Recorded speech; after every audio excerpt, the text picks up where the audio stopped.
Magandang umaga mga idol. Ah, Gagawin natin buko pie.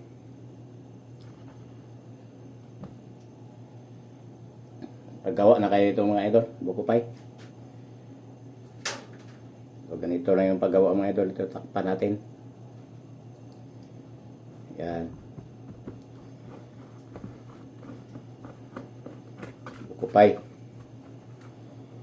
Ito lang na ituro ang pakita sa inyo ang pagbasa ng pambalat saka yung palaman.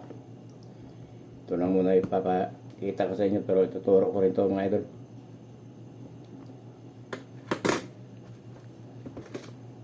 So, ganito lang yung paggawa ng buko pie mga idol. Yan. So, gagamit tayo ng tinidor.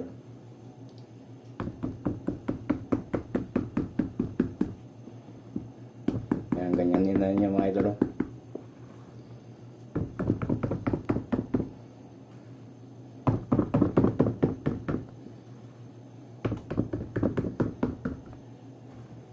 Ganito lang yung paggawa ng buko pie mga idol.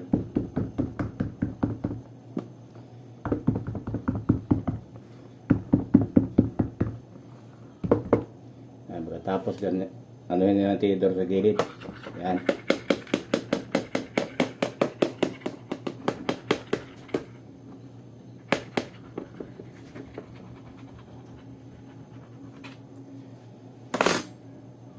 Yan ang mga idol, buko pie natin. Ito naman yung apple pie mga idol. Yan, apple pie siya. Ganun din paggawa mga idol. Takip.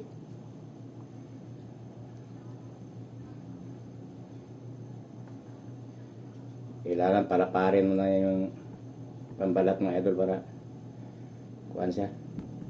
May takip ng maayos.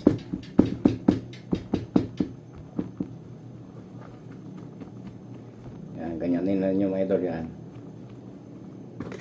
Tapos anuhin nyo yung tinidor.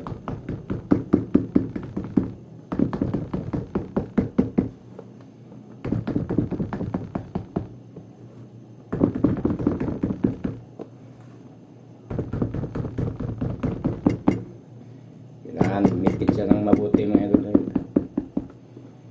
Pag di isa dumikit ng maayos ang pambalat, tatagas yung syrup ng buko pie.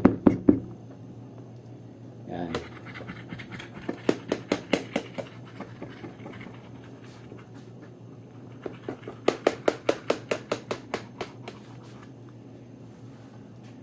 Order ito sa atin mga idol. Buko pie saka apple pie. Pwede rin apple pie. Pwede rin tayo gawa ng fruit pie.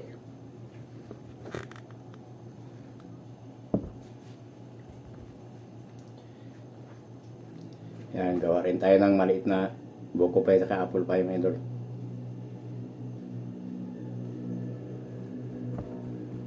Yan, ganyan lang yan. Hindi na tayo gagamit ng tinidor nito mga idol. Ganito lang yung mga idol para maputol. Ganunin na ninyo. Yan. Yan o.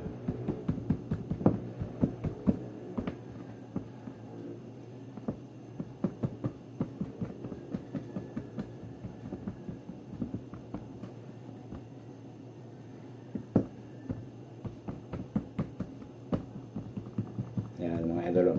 Yan. Tatanggal na yung balat yan mga idol.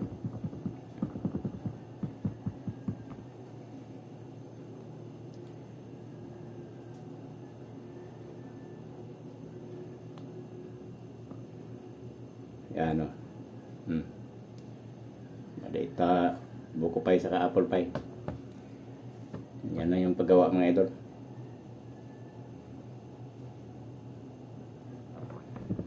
Yan, ganunin ninyo.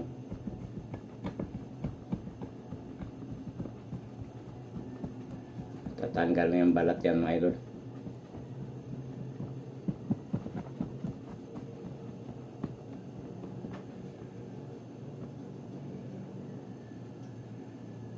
Ito naman yung buko, kanina yung apple pie yun.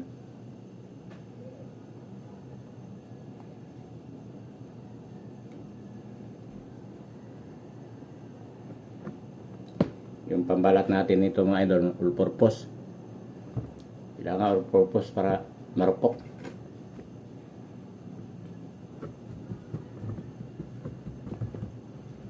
Yan, babay mga idol. Manood lang kayo mga idol, marami kayong matutunan dito paano gumawa ng mga tinapay. Ingat tayo mga idol, God bless you sa inyong lahat mga idol, bye bye.